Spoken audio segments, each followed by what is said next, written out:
ሰላም ጤና ይስጥልኝ የምንጊዜ ሚዲያ ቤተሰቦች፣ በየሳምንቱ ሐሙስ ወደ እናንተ የሚደርሰው መስተዋት የተሰኘው ዝግጅታችን ጀምሯል። በዛሬ ሰኔ 5 2017 ዓ.ም መስተዋታችን አደገኛው ሄፓታይተስ ቢ ቫይረስን የምንመለከት ይሆናል። ዶክተር ገበየው ተፈሪ እንግዳችን ነው። ፕሮግራሙን እየመራው አብሬያችሁ የምቆየው ሪዮት አለሙ ነኝ። እንድትከታተሉን ጋብዛለሁ። ዶክተር ገበየው ግብዣዬን አክብረህ ስለተገኘ በጣም አመሰግናለሁ።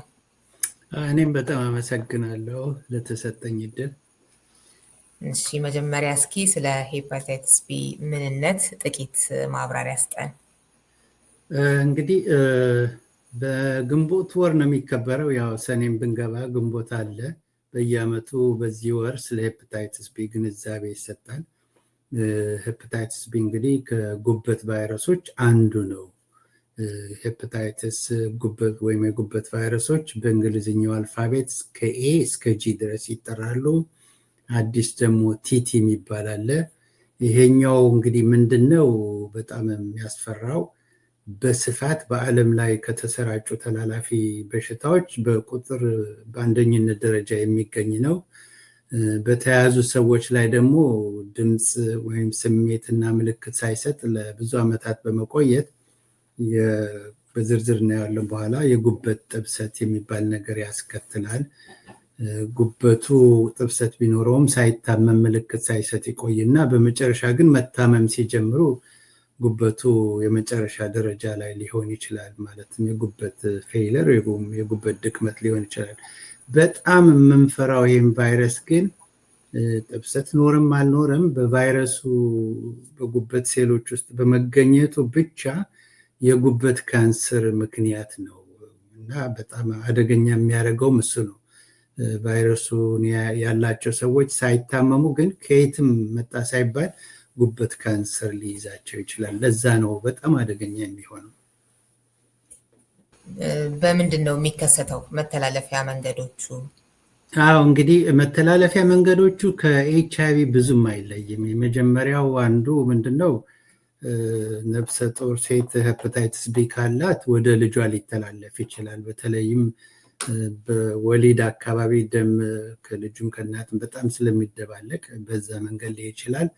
ሁለተኛ የጉበት ቫይረስ ሄፓታይተስ ቢ ያለባቸው ሰዎች ከሰውነታቸው የሚወጣ ፈሳሽና ደም ከሱ ጋር ንክኪ ማድረግ ሊያስተላልፍ ይችላል እና ይሄ ቫይረስ አደገኛ የሚያደርገው ምንድነው ከሰውነት ውጭ በአካባቢ ባሉ እቃዎችና ነገሮች ላይ ለብዙ ቀናት መቆየት ይችላል እና ከደም ወይም ከፈሳሽ ጋር በሚደረግ ንክኪ ነው። ሌላው እንግዲህ እነኚህ እጽ የሚወስዱ ሰዎች መርፌ ይጋራሉ እና በዛ መልክ ደግሞ ሄፓታይተስ ቢ ያለበት ሰው የተጠቀመበትን መርፌ ሌላ ሰው ቢጠቀም ያኛው ሰው ይያዛል ማለት ነው።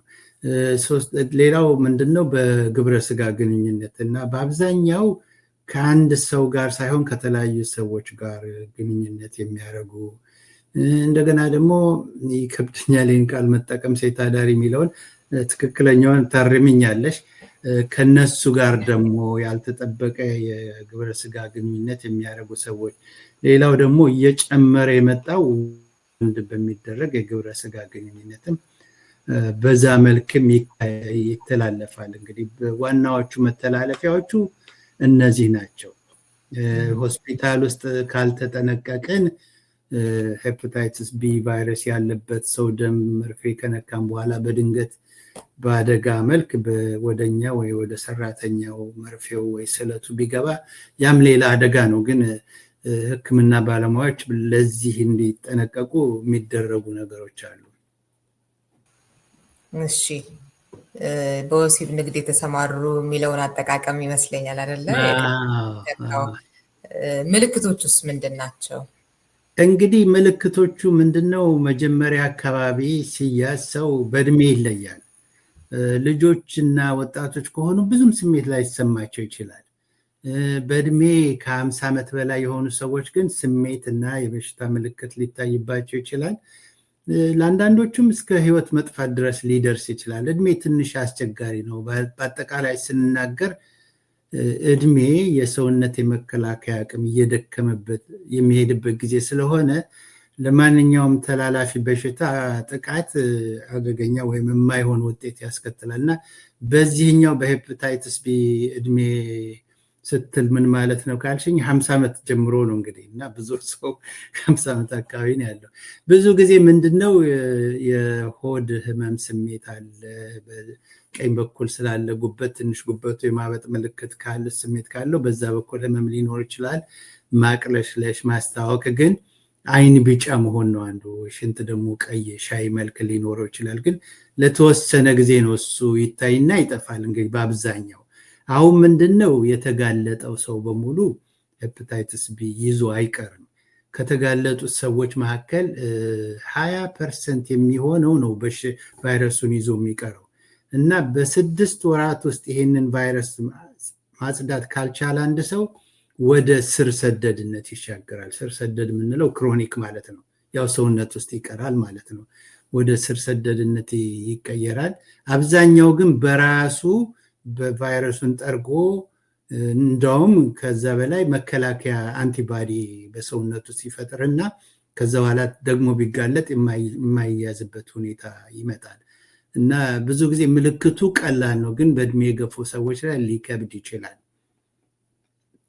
በ6 ወር ውስጥ ማጽዳት ካልቻለ ካልክ ምንድነው? በህክምና ማለት ነው? ምንድነው? አይደለም፣ በተፈጥሮ ነው። እኛ እንደውም አንድ ሰው ከተያዘ ወጣት ልጅ ከሆነ መድኃኒትም አንጀምርም። በጣም የጉበቱ ሁኔታ በጣም የሚያሰጋ ደረጃ ካልሆነ መድኃኒት ላይ ይጀመር ይችላል። በተፈጥሯቸው ነው ብዙ ሰዎች የሚያጸዱት ይህንን ቫይረስ። ግን ማን ያጽዳው ማን ያጽዳው አስቀድሞ ማወቅ አይቻልም። መጽዳቱንም ደግሞ ማወቅ የሚቻለው እንደገና ምርመራ በማድረግ ነው እንጂ እንዲሁ በግምት አንተ ድነሃል ለማለት ይከብዳል። እና አብዛኛው በተፈጥሮ ነው እንትን የሚለው እንጂ እንደ ስፋቱ ቁጥሩን አልጠቀስኩም። የበሽታውን ስርጭት እንደ ስፋቱ ዓለም በሙሉ በሄፓታይተስ ቢ ተለቀለቅ ነበር። እንዴት ነው መከላከል የሚቻለው የሚለውም ላይ ጥቂት ብትልበት። እንግዲህ ወደኋላ መለስ ልበል፣ ያው በተዋረድ ጥያቄ እየጠየቅ ስለሆነ ስርጭቱ ምንድነው አደገኛ የሚያደርገው ይህን ቫይረስ? በዓለም ውስጥ 2 ቢሊየን የሚሆኑ ሰዎች ለዚህ ቫይረስ የተጋለጡ ናቸው። 2 ቢሊየን።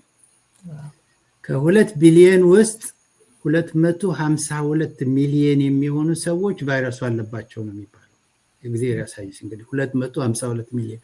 ማንም እንደዚህ አይነት ተላላፊ በሽታ የለም። የሚያሳዝነው ነገር ምንድነው? ከ252 ሚሊዮን ሰዎች መካከል ቫይረሱ አለብኝ ብለው በቫይረሱ መያዛቸውን የሚያውቁት 13% ናቸው። እንግዲህ ቫይረሱስ የበሽታ ስሜትና ምልክት ስለማይሰጥ ሰው መያዙን አያውቅም። ግን በአብዛኛው ያ ቫይረስ እዛ ውስጥ ቢቆይም ስራውን እየሰራ ከአመታት በኋላ ጉበቱን ይጠብሰዋል። ጥብሰት የምንለው እንግዲህ በእንግሊዝኛው እንደ ስካር ማለት ነው። የጉበት ሴሎች ሲሞቱ ጥብሰት ይፈጠርና ጥብሰቱ እየበዛ ሄዶ በመጨረሻ ጉበቱን አጠቃላይ እንደው በጥብሰት ሲሞላው ሲሮሲስ ኦፍ ዘ ሊቨር የሚባለው እሱ ነው። እንግዲህ ያ ደረጃ እስከሚደርስ ሰው አያውቅም። ወደኋላ ተመልሰን መከላከያው ላይ ልናወራ እንችላለን። የጠየቅሽኝ ጥያቄ የዘነጋው ምንድነው? ሌላው እንደዚህ የጉበት ቫይረስ አለ እንደ ሄፓታይተስ ቢ፣ ሄፓታይተስ ሲ ይባላል። ሁለቱ ላይ የምናተኩረው ምንድነው? ስር ሰደድ የመሆን ባህሪ ስላላቸው ነው ሰውነቱ ስለሚቀሩና ሁለቱን ከደመርሽ እንዳውም ወደ 304 ሚሊዮን የሚሆን ሰው ነው በዚህ በሽታ የሚሰቃየው። ማለት መሰቃየት ሳይሆን አለበት የሚባለው እነዚህ። አሁን ምንድነው ችግሩ? ኮቪድ ምን እንላለን? በአመት በሄፓታይተስ ቢ እና ሲ ምክንያት 1.2 ሚሊዮን ሰዎች ይሞታሉ። ግን አናስተጋባውም። ሰው እየሞተ ነው። የካንሰር ምክንያት ናቸው እና አደገኛም የሚያደርገው እሱ ነው። ሌላው ደግሞ ያው ተላላፊነቱ ነው። መቼም ተላላፊ በሽታ የግለሰብ ችግር አይደለም። ፖለቲካ የግል ነው ብንል ይሻላል ከተላላፊ በሽታ ይልቅና እያንዳንዱ ሰው የኔ ብሎ መስማት መቻል አለበት። ቤተሰብ ውስጥ ሊከሰት ይችላል። ትዳር ውስጥ የትዳር ጓደኛ ላይ ሊከሰት ይችላል። ከእናት ሊመጣ ይችላል። ቀደም ብዬ ነግሬሻለሁ ከእናት ወደ ልጅ ስለሚመጣ። እንደው ሰፋ ለማድረግ ለምን ስለዚህ ቫይረስ እናወራለን? ሌላው ምንድነው ሪዮት፣ አሁን በዓለም ላይ ከተላላፊ በሽታዎች ብዙ ሰው በመግደል የሚታወቁት ወባና ሳምባ ነቀርሳ ናቸው። ግን ከተወሰነ ዓመት በኋላ በወባ በሳምባ ነቀርሳ እና እንደውም በኤችአይቪ የሚሞተው ተጨምሮ በሄፓታይተስ ቢ እና ሲ የሚሞተው ቁጥር እየበለጠ እንደሚሄድ ወደፊት አደጋው እየጨመረ ነው የሚመጣው እና ብዙ ሰው በቫይረሱ የተያዘ የጉበት ቁስለት፣ የጉበት ድክመት፣ የጉበት ካንሰር ምልክት ማሳየት ስለሚጀምር ካንሰር ከመጣ አስቸጋሪ ነው። የዚህ ካንሰር በጊዜ ካልያዝ ነው በጣም ከባድ ነው የሚሆነው እና ለዛ ነው ለማስፈራራትም ለምንም አይደለም። እኔ እንግዲህ ምንድነው በሙያችን ግብረ ገብ አለ። እከሌ ታሟል እከሌን አየዋለሁ አይባልም እንጂ በበቂ መጠን የኛ ማህበረሰብ አባላት የሆኑ ሰዎች ይሄ ቫይረስ አለባቸው። እንግዲህ ተላላፊ በሽታ ከሆነ ብቻቸውን እንደው ከዛፍ ወርዶ የያዙት ነገር አይደለም። ከሌላ ሰው ነው ያገኙት፣ ወደ ሌላ ሰው የማስተላለፍ ችግር አለና ምንድነው ወደኋላ እንሄድበታለን። ደስ የሚለው ነገር መከላከል የሚቻል ነገር እንዴት ነው የምንጠቀው ነው። ምናልባት ወደኋላ አንድ ስርጭቱ ላይ መጨመርልሽ ነገር አለ። አዎ ስርጭቱም ላይ መከላከል የሚቻል ነገር እንዴት ስትል እንዴት እንከላከለው የሚለውን ትንሽ ጨምርበት እስኪ። አዎ እንግዲህ ስርጭቱን ልጨምርልሽ። ምናልባት ለምን ኢትዮጵያውያን ወይም ከአፍሪካ የመጣን ሰዎች ለምን በዚህ ቫይረስ ትኩረት መስጠት ያለብን? በዓለም የቫይረሱ ስርጭት በሶስት ክፍል ነው የሚመደበው፣ በሶስት ደረጃ። ከህብረተሰቡ ከነዋሪው ህዝብ 2% በታች ሄፓታይተስ ቢ ቫይረስ ካለባቸው ዝቅተኛ ስርጭት ነው የሚባለው። ከ2 እስከ 7% ከሆነ በቫይረሱ የተያዘው ሰው ቁጥር መካከለኛ ሞዴሬት የሚሉት ነገር ነው። እንግሊዝኛ ላለመጠቀም እየፈለኩ ነው። ከ8% በላይ ከሆነ ግን ከፍተኛ ስርጭት ይባላል። ካርታውን አወስሻለሁ ማሳየት ይችላል። እና ይሄ ከሰሃራ በታች የሚባለው የአፍሪካ መሬት በሙሉ ከ8% በላይ ነው። እንግዲህ ከ8% በላይ ነው ያለው እንጂ 20% ይሁን 30 ይሁን አናውቀውም። ያ ከፍተኛ ስርጭት ያለበት ቦታ ነው። ከዛ የምንመጣ ሰዎች እንደውም የአሜሪካ መንግስት ከዚህ ቀደም ሄፓታይተስ ቢ ምርመራ ይደረግ ብሎ መመሪያ ሲያወጣ ከ8% በላይ የሚመጡ ሰዎች አገር ውስጥ የሚመጡ ሰዎች የግድ ምርመራ ማድረግ አለባቸው ብሎ ነበር። አሁን ግን ሁሉም ላይ ሆነ። ምክንያቱም የበሽታው ስርጭት አህጉርም ምንም ሳይለይ ከፍ እያለ ስለሄደ ነው። ወደ መከላከሉ ስንሄድ ምንድነው አንደኛ ራስን ማወቅ ነው የሚያስፈልገው። አለብኝ ወይ የለብኝም ነው የመጀመሪያው ጥያቄ። ስለዚህ ምርመራ ማድረግ ያስፈልጋል። ስለ ምርመራው በኋላ እናወራለን። ሁለተኛ ከቫይረሱ ከሌለባቸው ሰዎች ክትባት መውሰድ ነው። ትልቁ ነገር ክትባት ነው። አሁን የሚሰጠው ክትባት 3 ዙር የሚሰጥ ነው። በመጀመሪያ ወር ከአንድ ወር በኋላ በመጀመሪያ ይሰጥና ከአንድ ወር በኋላ አንዱ፣ ከዛ በኋላ 6 ወር በኋላ ክትባቱን እኛም የጤና ባለሙያዎች የሕክምና ባለሙያዎች በግድም በውድም የምንወስደው ነገር ነው። በክትባት የሚቀር ነገር ነው። እንግዲህ ምንድነው መከላከያ አንቲባዲ ያላቸው ሰዎች ድንገት ለቫይረሱ ቢጋለጡም ባላቸው አንቲባዲ ወይ መከላከያ ምክንያት ቫይረሱ ስራ አይሰድም።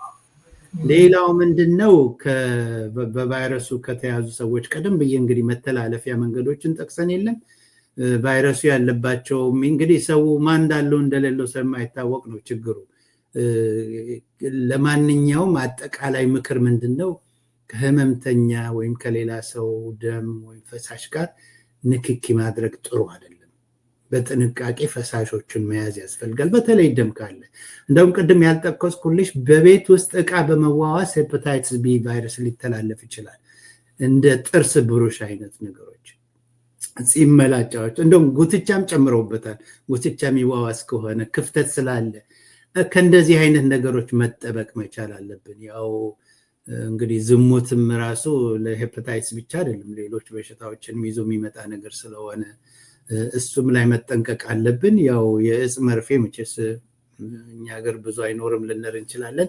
እዚህ ሀገር እንደ ህግ አድርገውት እንኳን እያወቁ መጠቀማቸውን እያወቁ ንጹህ መርፌ ይሰጧቸዋል ከሚያዙ ተብሎ። እሱም አንድ ነገር ነው። ብቻ የሰው ደም የነካውን የሰው ፈሳሽ የነካበትን እቃ መነካካት ወይም መልሶ መጠቀም እሱ ጥሩ አይደለም። እሱ ነው እና ህሙማንን የምናስታምም ከሆነ እኔ ግላብ አድርጎ ምንም ችግር የለም። ግላብ አድርጎ ጓንት አድርጎ ሰው በሽተኛውን ማስታመም፣ የሚወጣውን ፈሳሽና ደም በጥንቃቄ ማስወገድ እንደዚህ አይነት ነገሮችን ማድረግ መከላከል ይችላል። ዋናው ግን ራስን ማወቅ ከሌለ ቫይረሱ ወይም አንዳንዴ እንግዲህ ቅድም እንዳልኩሽ ተጋልጠው በተፈጥሮ አንቲባዲ የሚኖራቸው ሰዎች አሉ። እነሱ ምንም አያስፈልጋቸውም። የሌላቸው ግን ክትባት መውሰድ አለባቸው። እና ብዙ ጊዜ አንድ ሰው ሲያዝ ቤተሰብህ እንዴት ነው እንላለን፣ እናትህስ እንላለን። እና በተለይ እናት ሄፓታይትስ ቢ ያለባቸው ከተባለ ቤተሰቡ በሙሉ መመርመር አለበት። በይሉኝታ የሚሆን ነገር አይደለም። ተመርምሮ ከሌለ ክትባት መውሰድ ነው። ሌላ ነገር የለም።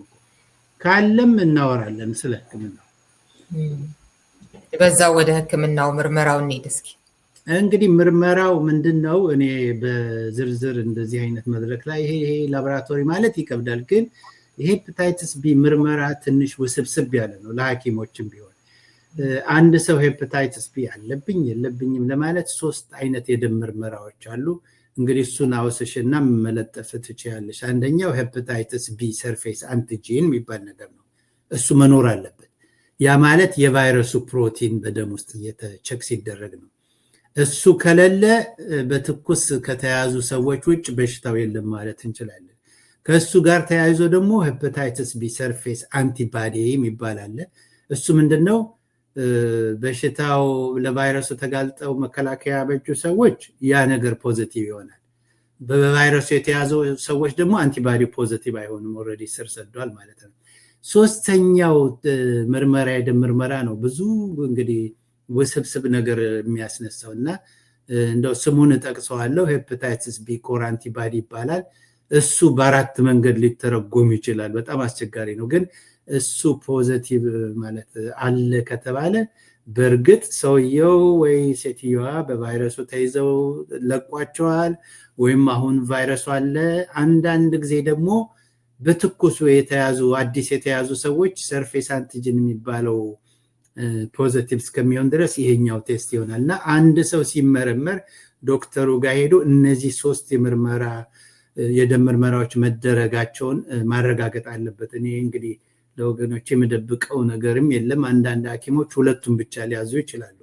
አጠቃላይ ወንኮ ምንድነው እርግጠኛ የሆነ መልስ ማግኘት አይቻልም 2ቱን ብቻ እንትን ከተደረጉ። ሌላው የሚፈራው ምንድነው ሪዮት ሄፓታይትስ ቢ ተደብቆ በሰውነት ውስጥ ካለ አሁን ለሌላ በሽታ ሉፐስ የሚባል አለ፣ ቁርጥማት አለ፣ ካንሰርም አለ። ለነሱ የሚሰጡ መድኃኒቶች አዳዲሶቹ የሰውነት መከላከያ አቅምን ስለሚያደክሙ ይሄ የተደበቀው ቫይረስ ድንገት ያገረሽና በሽታ ያመጣል። እንደውም በህይወትም ጠንቅ ሊሆን ይችላል። ለዛ ነው ብዙ ጊዜ አሁን እንደ መደበኛ የሕክምና አቀራረብ ሆኖ እነዚህን አይነት መድኃኒቶች የሚወስዱ ሰዎች ሄፓታይትስ ቢ አለባቸው የለባቸውም ተብሎ ይመረመራሉ። ግን የሌለ ሰው አስቀድሞ ይሄን ነገር ቢያውቅ ጥሩ ነው። ለምሳሌ ፕሬድንሶን የመሰሉ እነዚህ የሰውነት መከላከያ የሚያደክሙ መድኃኒቶች በከፍተኛ ደረጃ የሚወስዱ ሰዎች ሌሎች በሄፓታይትስ ብቻ አይደለም ሌሎች ተላላፊ በሽታዎች አሉ የመከላከያ አቅም ሲወርድ የሚገኑ እነሱ መኖራቸውን እነሱ ጉዳት እንዳያመጡ ቫይረሱ መኖርና ለመኖሩን ማረጋገጥ ያስፈልጋል። ሕክምና የጠየቅሽ መሰለኝ። አዎ ሕክምናው ይገርምሻል ጋይድላይን የሚባል አለ። እንግዲህ አሁን የተለያዩ የሕክምና ስፔሻሊስት ማህበራት የየራሳቸው ጋይድላይን የሚያወጡበት ጊዜ አለ። ብዙ ጊዜ የጉበት ስፔሻሊስቶች አሉ፣ የአንጀትና የጨጓራ ሐኪሞች አሉ። እኛ ደግሞ የተላላፊ በሽታዎች ሐኪሞች አለን። አንድ ላይ የምንጋራው መመሪያ ይወጣል። ብዙ ጊዜ አንዱ ግሩፕ አይ እንዲህ ቢሆን የሚለው አለ። ግን በአጠቃላይ ምንድነው በቫይረሱ ስለተያዙ ብቻ መድኃኒት አይጀመርም። ለምን መሰለሽ? መድኃኒቱ አለ፣ በክኒን መልክ የሚሰጥ አለ፣ በመርፌ መልክ የሚሰጥ አለ። መርፌ መልክ የሚሰጠው ትንሽ ከባድ ነው። ግን ሁሉም መድኃኒቶች ቫይረሱን ከሰውነት የማጥራት ችሎታቸው በጣም ደካማ ነው። ስለዚህ ሰዎች ለረጅም ጊዜ መድኃኒቱን እንዲወስዱ ይገደዳሉ። ለምን? አንዴ መድኃኒት ጀምረን ድንገት ብናቆም ወይ ሌላ ሰው ቢያቆመው ቫይረሱ ከተደበቀበት ወጥቶ ሊያገረሽ ይችላል። እና መድኃኒቶች አሉ እና የመድኃኒቶቹ 1 3 4 አይነት አሉ። በእንክብል መልክ ነው የሚሰጡት። ጥቅማቸው ምንድን ነው? ቫይረሱን በቁጥጥር ስር ያደርጋሉ ማለት በደም ውስጥ ቫይረሱ አይዘዋወርም። የጉበት የሚወጡ ምልክቶችም ራሳቸው ኖርማል ወደ ምንለው ነገር ይመጣሉ ቫይረሱ ቁጥጥር ስር ሲሆን።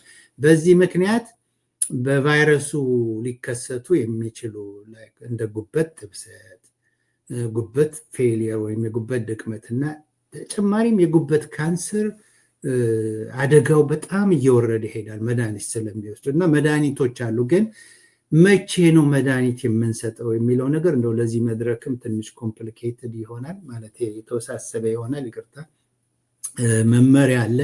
አሁን ምንድነው አዲስ አቀራረብ ያየ ነው የፈለገ ቢሆንም የቫይረስ ቁጥሩ ከ2000 ኮፒ በሲሲ ማለት ነው በአንድ ሲሲ ብላድ ከ2000 በላይ ከሆነ ኖ መድኃኒቱን እንስጥ ይላሉ። አሁን ችግሩ መድኃኒቶቹ ውድ ስለሆኑ ኢንሹራንሶች እምቢ ስለሚሉ ችግር አለ። ግን ከዛ በፊት ምንድነው አንድ ሰው የጉበት ቫይረስ አለው ብቻ ብለን ዝም አንልም። ጉበቱ ላይ ጥብሰት አለ ወይስ የለም የሚለው ምርመራ አሁን ስታንዳርድ መደበኛ ነው። አሁን እሱ ምንድነው ድሮ በጉበት ባዮፕሲ የሚባል ነገር አለ መርፌ ልከን ነበር፣ እሱ ቀርቷል። አሁን በደም በካልኩሌሽን የሚሰራ አለ። ግን እንትንነቱ ምንድነው እርግጠኛነቱ ጥሩ አይደለም። ፐርሰንቱ ሎው ነው በካልኩሌሽን ስለሆነ ሌሎች የደም ውጤቶችን ሂሳብ ውስጥ አስገብተው ነው የሚሰሩ። ግን ኢላስቶግራፊ የሚባል ማሽን አለ እንደ አልትራሳውንድ ሆኖ ጉበቱን በዚህ በቀኝ በኩል ሄደን እኔ አለኝ ማሽኑ 7 ዓመት እየሰራሁበት ነው። ለዛም ነው ለዚህ ነገር ጠንከር ብዬ ማስተማር የምፈልገው። እና ምንድነው የሚነግረን ያ ማሽን ወይም መሳሪያ የጉበት ጥብሰት ካለ በደረጃ ይነግረናል። 0 ምንም ጥብሰት ነው፣ 4 ማለት ሲሮሲስ ነው፣ 1 2 እያለና በዚህ በሄፓታይቲስ ቢ ከመጣሽ የጉበት ጥብሰት ምልክት ወይም መጠበስ ምልክት እንደው ፍንጯ ካለች መድኃኒት እንጀምራለን። ለምንድን ነው የምናባብለው? ለምን 4 ስቴጅ ወይም ደረጃ 4 ወይም ካንሰር እስከሚመጣ ነው። እና እሱ መደረግ አለበት። እና ሄፓታይቲስ ቢ ያላቸው ወገኖች ካሉ የዚህ አይነት ምርመራ ላስቶግራፊው ባይሰራም የጉበት ጥብሰት አለ የለም የሚለው ምርመራ መደረጉን እንትን ማለት እና በዚህና ሌሎች መመዘኛዎች ተደምሮ መድኃኒት መቼ እንደሚጀመር ይወሰናል። እና ይሄንን ያለባቸው ሰዎች ከሐኪሞቻቸው ጋር እንዲነጋገሩ መጠቆም እንጂ በዚህ መድረክ እከሌ እንዲያርግ ማለትም ይከብዳል ጀነራሊ። ስለዚህ አንድ ሰው እራሱ ነው ምርመራ ይደረግልኝ የሚለው እንጂ እንዲህ ዓመታዊ በሆነ ምርመራ እንደዚህ የሚገኝ ነገር የሚታዘዝ ነገር አይደለም። ጥሩ ጥያቄ ጠየቅሽን። ብዙ ሰው ፊዚካል አረኩኝ ሙሉ ምርመራ ይላል። ሄፓታይቲስ ቢ ምርመራ የዚህ ዓመታዊ ምርመራ አካል አይደለም። ሐኪሙ ኮንሽስ ሆኖ አሁን መመሪያው ተቀይሮ ከእድሜያቸው ከ18 ዓመት በላይ የሆኑ ሰዎች አትሊስት በህይወት ዘመናቸው አንድ መመርመር አለባቸው ይባላል። ግን ሐኪሙ አስቦ ካልጨመረው በስተቀር የሙሉ ምርመራው አካል አይደለም። ሐኪሙ ካላዘዘ ምንድነው አየሽ መንግስት መመሪያ ሲያወጣ ነው በሽተኛው መብት አለው የመጠየቅ ካለ መንግስት ኢንሹራንስ ዲናይ ማድረግ አይችልም። ስለዚህ አንደኛ ሁሉም ከከሌ አይደለም ይሄን ነገር ያዳመጠ የሚያውቅ ስታተሱን ያለበትን ሁኔታ የሚያውቅ ሰው ያውቃል ወይ ቫይረሱ ያለበት ወይ ኢሚኒቲ ያለው አንቲባዲ ያለው ሰው የሌለው ግን ይሄን ምርመራ ማድረግ አለበት። ዓመታዊ ምርመራ ድረስ መጠበቅም የለበትም። ድንገት ካለ የሚደረግ ለነገር ይችላል። ከሌለ ምንድነው አድቫንቴጅ ጥቅሙ? ይቅርታ ዛሬ ምንነካ እንግሊዝኛ በዛ። ጥቅሙ ምንድነው? አስቀድሞ ክትባቱን መውሰድ ጊዜ ይገኛል። እና አሁን ምንድነው ቅድም ያልኩሽ የስርጭት መጠን አብዛኛው የዓለም ክፍል በብዛት የሚሰራጭበት ቦታ ነው ቫይረሱ። እና ትራቭለርስ መንገደኛ የሆኑ ሰዎች ክትባቱን ወስደው መከላከያ ካላቸው ትንሽ እንግዲህ በቫይረሱ ያለመያዝ ሁኔታ አለ። እንግዲህ ዝሙት አለ፣ ሰው መንገድ ሲወጣ ብቻ የማያረገው ነገር የለም። አንድ እርግጠኛ አይደለሁም እንግዲህ ቫይረሱ ከሰው ወደ ሰው የመተላለፍ ችሎታ ኃይለኛ ስለሆነ እንደው በንክኪ ዝም ብሎ ይተላለፍ ይሆን የሚል ግምት አለ። ግን መረጃ ካልኖረ በስተቀር በእርግጠኛነት ማውራት አልችልም። አንድ ስለዚህ ቫይረስ መተላለፍ ችሎታ ልንገርሽ። እንግዲህ ስናወዳደር አንድ ሰው ሄፓታይቲስ ቢ ቫይረስ ያለበት ሰው ጋር መርፌ ሰክቶ መልሶ በድንገት እሱ ቢጫርና መርፌው ወይ ስለቱ ወደ ሰውነት ዘልቆ ቢገባ HIV ከሆነ 0.3% ነው የመተላለፍ እድሉ። ያኛው የጉበት ቫይረስ ሄፓታይቲስ የሚባለው ከሆነ 3% ነው የመተላለፍ እድሉ። ሄፓታይቲስ ቢ ከሆነ ግን 30% ነው። በጣም ኃይለኛ ነው እና ብዙ ጊዜ በሽተኛ ማለት ይከብዳል፣ ጤነኞች ናቸው። አዎ የቫይረስ ቁጥሩን ስንለካ በቢሊየን ቁጥር ይመጣል። በቢሊየን የቫይረሱ እንግዲህ በሲሲ ነው። በአንዲት ሲሲ ላይ 1 ቢሊየን ቫይረስ ሲተራመስ ያ ደም ወጥቶ ወደ ሌላ ሰው የመድረስ እድል ካለው በቃ ቀላል ነው እና አደገኛ አንዱም ሌላ አደገኛ ባህሪው እሱ ነው። ግን እንደዚህ አይነቱ አደገኛ እንግዲህ በቁጥርም ነግረህናል ምን አይነት እንደሆነ ምን ያህል አስጊ እንደሆነ እና ግን ለምንድን ነው ወይ እኔ ስላልሰማው ነው አይደል ነው ብዙ ሲነገር አልሰማም እና አሁን በየአመቱ በግንቦት ወር የዓለም ጤና ድርጅትም እዚህም ይሄን ነገር እናብላለዋለን። እኔ እንደውም የዛሬ ስንት ዓመት ሁሉ በዚህ ጉዳይ አስተምር ነበረ። ግን እንደምታውቂው ፖለቲካ ሲሆን ነው ሰው ዩቲዩብም ቪዲዮ የሚያዳምጠው እንጂ ይሄ ነገር በእኔ ይመጣል የሚል ነገር የለም በሬዲዮ ሁሉ እና በየአመቱ አሁን ምንድነው የኛ ማህበረሰብ ነው ደካማ እንጂ እኔ እንደውም የተሳተፍኩበት የኤዥያን ኮሚኒቲ አለ። የኤሲያውያን ኮሚኒቲ በጣም ተጠናክረው ገንዘብ ሁሉ ከመንግስት እየተቀበሉ እንትን ያደርጋሉ፣ ምርመራ ያደርጋሉ። እኔ ተጠርቼ እንደውም በተባባሪነት እስቲ አብረን ቁምና ቴስት የሚደረጉ ሰዎችን ምከርልን ተብዬ ከኤዥያን ኮሚኒቲ ጋር ለረጅም ጊዜ ሰርቻለሁ። እኔ እንግዲህ ልንገርሽ ሄፓታይተስ ሲ ለማወቅ ብዬ በየኳስ ሜዳው ሁሉ መርፌ የኛን ኮሚኒቲ መርፌ እየወጋው ቸክ አድርጌያለሁ። ደግነቱ ወጣቱ ብዙም የለውም ሄፓታይተስ ሲ እና የኛ ህብረተሰብ ትኩረት አለመስጠቱ በእኛም በጤና ባለሙያዎች በኩል ጥቂቶች ብቻ ነን እንደው ይሄን ነገር እንትን የምንለው የምንገፋፋው። እርግጠኛ ነኝ ይሄ ነገር እንዲነገር የሚፈልጉ በተለይ የአንጀትና የጨጓራ ስፔሻሊስቶች፣ የጉበት ስፔሻሊስት የሆኑ ኢትዮጵያውያን ወይም ኤርትራውያን አሉ። ደስተኛ እንደሚሆኑ እርግጠኛ ነኝ። ያለመገናኘት ጉዳይ ነው እንጂ ነገሩ እየተግለበለበ ነው። ምክንያቱም ካንሰሩ ከባድ ነው፣ በጣም ከባድ ነው ካንሰር። በጣም ይገርማል። አሁን እንደዚህ ደመቅ ብሎ መወያያ ሲሆን እንደዚህ ያው እንግዲህ በእኛ አካባቢ ላይ አላየውም እና እንዳልከው ሌላውን ብዙ ስለማናይ ያው ሌሎቹ ምናምን እሱን ይሆናል እና ትኩረት መስጠት ሲገባን ግን ትኩረት ያልሰጠነው ነገር እንደሆነ ነው የሚገባኝ። በአጠቃላይ ጤናን በሚመለከት ድክመት አለበት የኛ ማህበረሰብ። በየቤቱ ሲገባ ምናምን ይላል። እንደገና ደግሞ እኔ የምለው አንድ ሰው ሄፓታይተስ ቢ ካለበት ባካችሁ ለወንድሞቻችሁ ለእህቶቻችሁ ንገሩ። የሚታወቅ ነገር አይደለም። በእኛም በአቀራረብ ቤተሰብ ይመርመርና ክትባት ይወሰድ እንላለንና ብዙ ለራሱ ይይዘዋል። እንግዲህ እኔ ትዝ የሚለኝ እንደው እዚህ ውስጥ ጣልቃ ገባሁ እንጂ የአንጀት ኢንፌክሽን ኤች ፓይሎሪ የሚባል የአንድ ጓደኛችን ልጁ ሞቶ ፎቶውን አንሳና አስተምርበታል። እንግዲህ እንደዚህ አይነት ደግሞ ለህዝብ ለማህበረሰቡ የሚያስቡ ግለሰቦች ካሉ እነሱ እንትን ይላሉ፣ ይረዳሉ እና ህብረተሰቡ እርስ በርስ ማውራት አለበት። የህብረተሰብ ርብርብ ያስፈልጋል። የጤና ባለሙያ ብቻ አይደለም እና አንድ ቤተሰብ ውስጥ እንግዲህ ቤተሰቡ ሲከሰት ይሄ ነገር ለቤተሰቡ እንደ ማስተማሪያ ለማህበረሰቡ እንደ ማስተማሪያ መነጋገር መቻል አለብን። እንግዲህ በዛ መልክ ካልሆነ አልኩ እኛ ሰው ያውቃል በጉበት ወደቀ ተብሎ እንትን ይላል። ሌላው ምን መሰለሽ ይሄንን ደግሞ ያልጠቀስኩት አደገኛ የሚያደርገው ይሄንን ቫይረስ እንዳልኩሽ ቫይረሱ ኖሮባቸው የበሽታ ስሜት የለም፣ ምልክትም የለም። ግን ይሄ ቫይረስ ጥብሰቱ ቶሎ እንዲመጣ የሚያባብሱ ሁኔታዎች አሉ። አንደኛው ምንድነው? አልኮሆል ነው።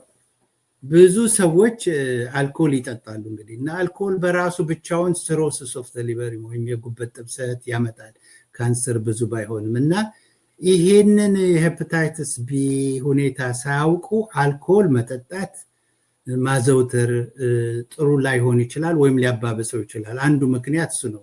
ሌላው ደግሞ ያው እንግዲህ እያስተማርኩበት ነው፣ አዲስ እያወቅን ብዙ እየተረዳን የመጣ ነው ነገር ሌላ ጊዜም ከአንቺ ጋር ርዕስ ልናደርገው እንችላለን።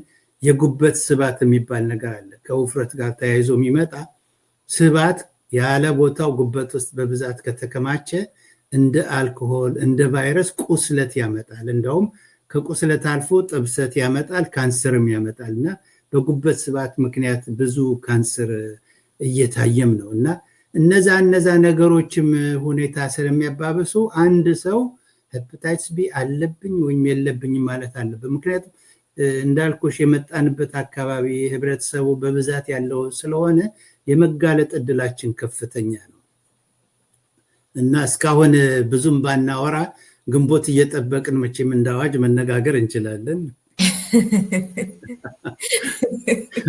ግንቦት የሚገርም ነው።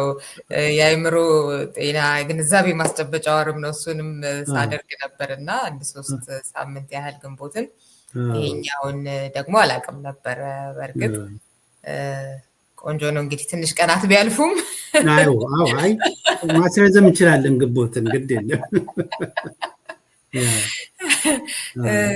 እንደው የዝርዝር የሆነ መረጃዎች አድማጮቻችን ቢፈልጉ ያንተ ድረገጽ ላይ እንደዚሁም ደግሞ ዩቲዩብ ላይ ሄደው ማግኘት ይችላሉ እና ጎሽ ሀገሬ በሚል ያው ምስሉም እንደዚህ ነው። ጎሽ ሀገሬ በእንግሊዝኛም በአማርኛም የተጻፈ ዩቲዩብ ላይ ገብታችሁ በምታዩት በስክሪኑ ላይ ማለት ነው መከታተል ትችላላችሁ። ቆንጆ ቆንጆ ነገሮች ለጤናችሁ ምን ማድረግ እንዳለባችሁ የሚጠቅሙ ነገሮች ታገኛላችሁ። መጽሐፍ ትረካም ብዙ ነገር አለበት እና ስለሱም እስኪ ጥቂት በላይ። እንግዲህ እኔ የጀመርኩት ጎሽ ሄልዝ ብዬ ነበረ የጀመርኩት እና ስለ ጤና ብዙ አስተምር ነበረ። ኮቪድ ሲመጣ ያው ሙሉ በሙሉ ኮቪድ የያዘው ፔጁን በሙሉ። በኋላ ግን ከታሪክ ጋር የምገናኝበት አጋጣሚ መጣና መጽሐፍቶችን መተርጎም ጀመርኩኝ። ብዙ ጊዜ የምተረጉማቸው ኢትዮጵያውያን በብዛት የማያውቋቸው ወይም መናቃቸው ታሪኮች ነው።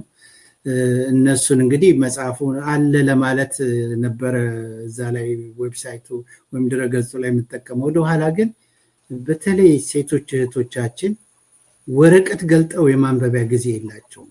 የቤቱን ልጆቹን ምናምን ሲሉና ለምንድነው እኔ ለገንዘብም አልገባሁበትም ይሄን ነገር ልተርከውና ሲነዱም ሽንኩርት ሲሰሩም ምግብ ሲሰሩም እያዳመጡ እንግዲህ ታሪክ ቢያውቁ ጥሩ ነው በሚል የኔ ፍራቻ ምንድነው ባለፈው ካንቺ ጋርም አንስተነዋል።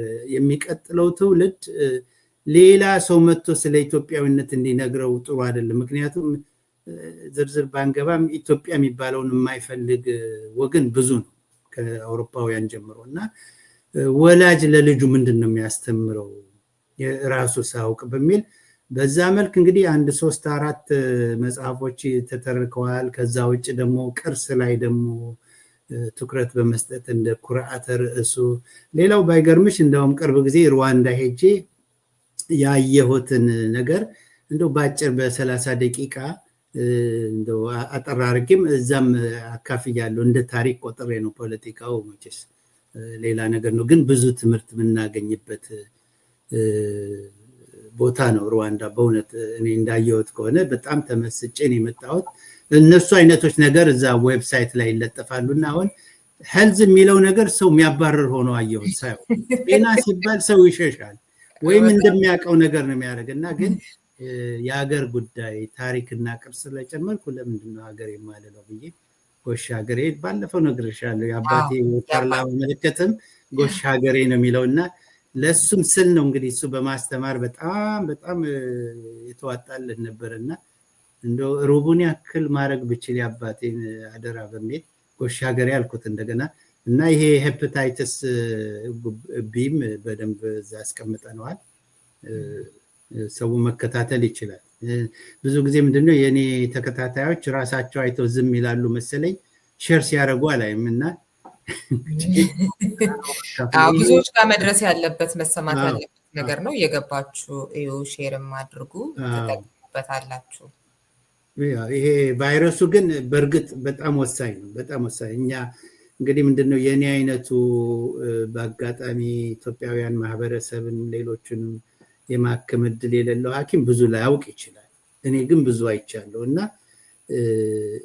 ይሄ ነገር አንድ ነገር ካላረግን ከተወሰነ ዓመት በኋላ በዚህ ቫይረስ ምክንያት የሚሞተው ሰው ቁጥር ከጨመረ የጉበት ቫይረስ መጠን ወደ ላይ ማለት የጉበት ካንሰር መጠን ከጨመረ እንዴ ልክ ቅስቀሳ ማድረግ አለብን የግድ ነው። እና አንቺንም ይሄንንም ርዕስ እንደው ተቀብለሽ መድረክሽ ላይ ማውጣት ከልቤ ነው ማመሰግነው በእውነት። ከዚህ ነው የሚጀምረው። መድረክ ላይ ሊድ የምታደርጉ ሰዎች ትኩረት ስትሰጡት የትራፊክ ጉዳይ አይደለም፣ ይሄ ህብረተሰብ የማገልገል ጉዳይ ነው እንጂ የዩቲዩብ ትራፊክ የሚያዩ ሰዎች አሉ። በእርግጥ ግን አንቺን በጣም ነው የማመሰግነው። በጣም አመሰግናለሁ። አንድ ሌላ ጥያቄ እንግዲህ የደም ጉዳይ ስታነሳ በደም በተለይ ጥንቃቄ መደረግ እንዳለበት እንደሚተላለፍ ደም ልገሳ ጋራ በተያያዘ እንዲህ አይነት ነገሮች ሁሉ ደም ሲለገስ ምርመራ ተደርጎ ነው የሚለው እሱን እስኪ። አዎ በደም ላይ በጣም ምንድነው ስክሪን ይባላል። ደሙ ወይም መጀመሪያ ሰውየው ይጠየቃል ምን አለበት ተብሎ እና እንደዚህ ስር ሰደድ ተላላፊ በሽታ ካለባቸው ነው ደምም እንዲሰጡ አይደረግም። ካልታወቀ እንዳልኩሽ ብዙ ሰው ምርመራ አድርጎ አያውቅም እና ሄፓታይተስ ቢ፣ ሲ፣ ኤችአይቪ የመሳሰሉት ነገሮች ተጣርተው ነው ቴስት ተደርጎ ነው እንጂ ወደ ህሙማኑ ደም አይመጣም። ግን ከዛ ውጪ ማናቃቸው የተለያዩ ቫይረሶች አሉ በደም ምርመራ ላይገኙ የሚችሉ ግን በጣም ትንሽ ስለሆኑ ብዙ ጉዳት የለም። ግን እንደዚህ ትልቅ 252 ሚሊዮን ህዝብ ያለበት ሰው ነው ይደረጋል። ይሄ እንደው ሳልለው ባላልፈው የምትለው በርካታ ጉዳዮችን ማንሳት ይቻላል። ከዚህ ጋር በተያያዘ በቪዲዮ ላይ የሚያነሳቸው በርካታ ጉዳዮች አሉ። አድማጮቻችን ገብተው ይዩት። ግን በዚህ ፕሮግራም ሳላነሳው ባላልፈው የምትለው ተጨማሪ እንደገና እንደው አጽንኦ መስጠት የምፈልገው አንቺ ያነሳሽው ነገር የአመት ምርመራ ምንድነው ፉል ፊዚካል የሚሉት ቋንቋ ብዙውን ሰው እንዳታለለው እየገባ ይመጣ። ሐኪሜ ኦልሬዲ ቼክ አድርጎኛል የሚል ነው። የተወሰኑ ነገሮች ነው ደም ምርመራ ላይ ሙሉ ምርመራ ላይ የኩላሊት ፋንክሽን፣ የጉበት ፋንክሽን፣ ስኳር የመሳሰሉት። አሁን መጠንቀቅ ያለብን ምንድነው ቫይረሱ ካለ ጉበቱ ቁስለት ሊያሳይ አይችልም ወይ የሚል ሰው ሊጠይቅ ይችላል። ትንሽ ገፋ አድርጎ ሊኖር ይችላል። እንደዛ ከሆነ ቅድመ ምርመራ አይደለም የሚደረገው። እንደዛ ከሆነማ አይ ጉበቱ ቀስሏል ምን ያዘው ተብሎ ቼክ ይደረጋል። ያንን ሐኪሞቹ ዝም የሚሉት አይመስለኝም። ያ ምልክት እኮ አይሰጥም እያሉ ነው። ሄፓታይተስ ሲ ለምሳሌ ሌላው ቫይረስ ነው። ሄፓታይተስ ሲ ደስ የሚለው ምንድነው በ3 ወር እና በ2 ወር መድኃኒት ቫይረሱን ጠርግ እናወጣዋለን። በዚህኛው ግን ከባድ ነው ቫይረሱን ጠርጎ ማውጣት እና እያንዳንዱ ሰው ስለ ጤንነቱ የሚያውቅ ከሆነ ከነ ኮሌስትሮል ከነ ምናምን ጋር በተላላፊ በሽታ ከመጣ ስለዚህ ቫይረስ ማወቅ አለበት።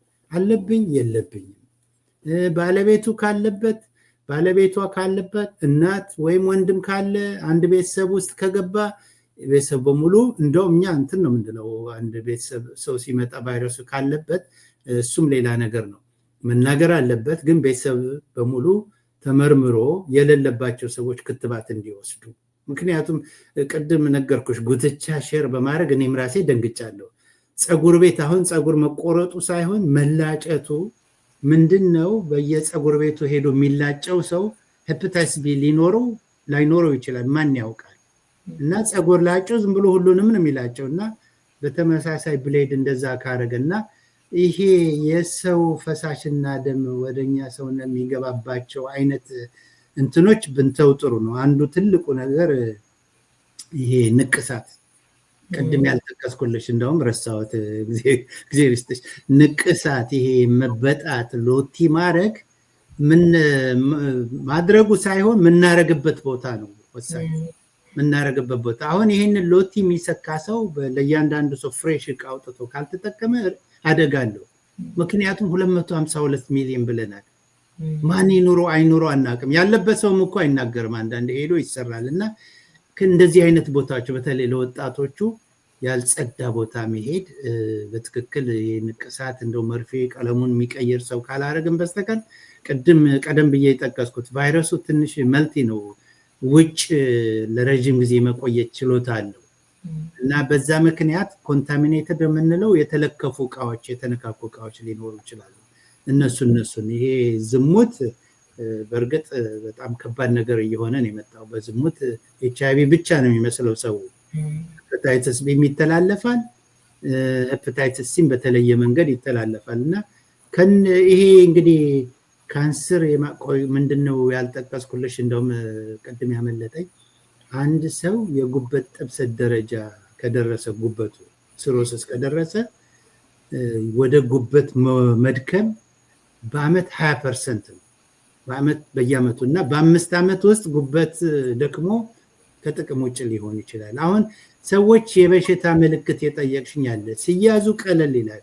ጉበት ሲደክም ግን የተለየ ነገር ነው። አይን ቢጫ መሆን፣ ሆድ ማበጥ፣ እግር ማበጥ፣ ደም በአፍንጫ በአፍ በሰገራ በኩል መውጣት፣ እንደው ትንሽ ነገር ሲነካቸው ሰውነታቸው መብለዝ፣ አእምሮ መሳት አለ። ያ የጉበት ፌሊየር ምልክት ነው።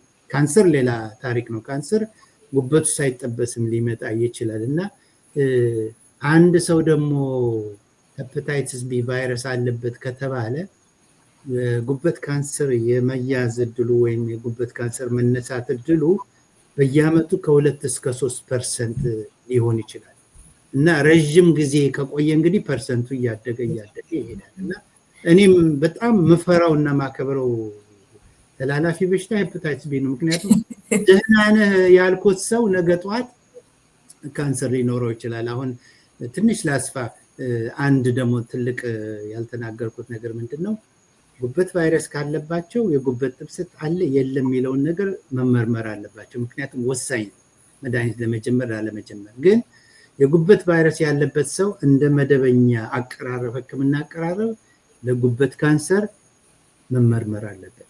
አሳዛኝ ሆኖ ወይም አስቸጋሪ ሆኖ ጋይድላይኑ መመሪያው የሚለው አንድ ሰው የጉበት ቫይረስ ካለበት በየ6 ወሩ አልትራሳውንድ የሚባል እዛ ቪዲዮ ላይ በደንብ አስቀምጨዋለሁ ብዬ ነው። ግን እዚህ ማንቺ ፕሮግራም ላይ መጥቀስ አለብኝ።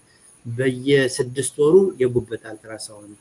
ለምን አስቀድሞ፣ ይሄ በሽታ ፍለጋ አይደለም፣ አለ ተብሎ ምልክት ፍለጋ አይደለም። አስቀድሞ የጉበት ካንሰር ምልክት አለ ወይ? ካለ በጊዜ ከተያዘ ህክምናው ጥሩ ነው። ከተሰራጨ በኋላ ይከብዳል። እና አንዳንዶቻችን ከአልትራሳውንዱ ጋር የደም ምርመራ እንጨምራለን። የደም ምርመራው የጉበት ካንሰር ካለ በደም የሚታይ AFP የሚባል የደም ምርመራ ውጤት አለ። እሱን አንድ ላይ ኮምባይን አድርገን ነው የምንከታተልና ሰዎች አዳማጮች ድንገት የቫይረስ ያለባቸው ወይም ያለበት ሰው የሚያውቁ ካለ ይሄ ነገር መደረጉን ማረጋገጥ አለባቸው። አንድ ማስጠነቀቀው ነገር ምንድነው፣ ብዙ ጊዜ ይሄ ነገር ትንሽ ውስብስብ ሲል በእኛ በሙያችን ስለሚመጣ ዴይ ቱ ዴይ የምንሰራው ነገር ነው። ግን አንዳንድ ፕራይመሪ ኬር የሚባል ህክምና አገልግሎት የሚያገኙ ሰዎች ፕራይመሪ ኬር ሐኪሙ በዚህ ላይ ትንሽ ተጨማሪ እውቀትና እንትን ከሌለው ችላ ሊለው ይችላል። ይሄንን እንደ ማስጠንቀቂያም ነው የምነግረው። እኔ ሐኪሞች አያረጉም ለማለት አይደለም፣ ግን ምናየው ነገር ነው። ከዘገየ በኋላ ወደኛ የሚመጡ በሽተኞችም ስላሉ ነው። እና ይሄ አንዳንዴ ልክ መኪናችን ሲበላሽ ጋራጅ ገብተን እዛ በሩ ላይ ቆመን ስራው እንደምንለው ሁሉ ለሰውነታችንም እንደዚህ አይነት አድቮኬሲ መኖር አለበት። አለብኝ የለብኝም፣ ካለብኝ የሚፈለገው ነገር ተደርጓል ወይ ብሎ ዝም ብሎ እንደው ሁሉን ለሐኪም መተው ጥሩ አይደለም፣ ጥሩም አይሆንም። ኢንሹራንስ ችግር አለ፣ ግን ኢንሹራንስ ያላቸው ሰዎች መጠቀም አለባቸው ይሄን ነገር። እና አንዱም ምክር መመክረው ላለባቸው ሰዎች ነው። ለአብዛኛው ሰው ግን ካልተመረመርን በቀር ማወቅ የለም። ካልተመረመርን በስተቀር ሄፓታይተስ ቢ ቫይረስ ይኑረን አይኑረን፣ መከላከያ ይኑረን አይኑረን የሚታወቅ ነገር የለም። ክትባት የወሰዱ ሰዎች ሊኖራቸው ይችላል። በጣም ትንሽ የሆነ ፐርሰንት ክትባትም ወስደው መከላከያ ላይኖራቸው ላያበጁ ይችላሉ። 5% ይላሉ፣ ይለያያል። ምንድነው ይሄ መልቲ ቫይረስ የተለያየ ዝርያ ስላለው አንዱ ትልቁ ነገር ለምንድነው ካንሰር የሚያመጣው ብትይ፣ የጉበት ሴል ውስጥ ይገባና ከጉበት ሴል ዲኤንኤ ጋር አብሮ ይጣመራል። ዲኤንኤ እንግዲህ ዘረመል ነው መሰለኝ አዲሱ ቋንቋ በአማርኛ። ዲኤንኤ ውስጥ ከገባ ዲኤንኤው እንግዲህ የሰውነታችን ፕሮቲኑን ምኑን የሚያመርተው ክፍል እሱ ስለሆነ ትንሽ እዛ ሰንሰለቱ ላይ የተለየ ነገር ከገባ ሴሉ ወደ ካንሰርነት ይቀየራል። እና ለዛ ነው የምንፈራው። ሄዶ ዲኤንኤ ውስጥ ነው የሚገባው ይሄ ቫይረስ። አሁን ሄፓታይተስ ሲ የሱ አይነት የጉበት ቫይረስ ነው። ዝም ብሎ ሴል ውስጥ ዳርዳር ነው የሚዞረው፣ ደም ዳርዳር ነው የሚዞረው። ለዛ ነው በቀላሉ ከሰውነት የምናስወግደው። ይሄ ግን ይደበቃል፣ እንደ ኤችአይቪ ነው። ኤችአይቪም የዛ አይነት ባህሪ ያለው ሴል ውስጥ ተደብቆ የመቆየት ግን እንደዚህ ካንሰር የማምጣት እንትን የለውም፣ አደጋ የለውም። በጣም አመሰግናለሁ። በጣም አመሰግናለሁ ለሰጠሽኝ እድል። እንግዲህ የተላላፊ በሽታዎች ሐኪምና የጎሽ ሀገር የድረገጽ አዘጋጅ ከሆነው ዶክተር ገበየሁ ተፈሪ ጋር ያደረግኩት ቆይታ ይህንን ይመስል ነበር። በሚቀጥለው ደግሞ ከሌላ እንግዳና ርዕሰ ጉዳይ ጋር እቆያችኋለሁ። እስከዚያው ሰላም ሁኑ።